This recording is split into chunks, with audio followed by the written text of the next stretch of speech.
In this video, I will share with you how to allow camera access on Safari on Mac. So first open the Safari browser,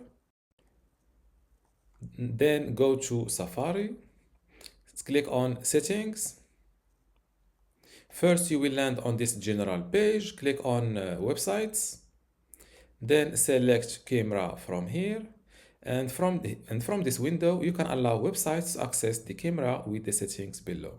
First, you will see your current open websites. You can allow them, or you can you can give them camera access by selecting allow from this list.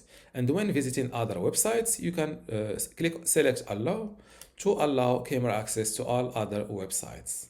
And of course, make sure to close this, and to be sure to give camera access, restart Safari just to be sure. And this is how to allow camera access on Safari on Mac. If you still have a question, leave it in the comments below, and don't forget to give this video a like. Thank you.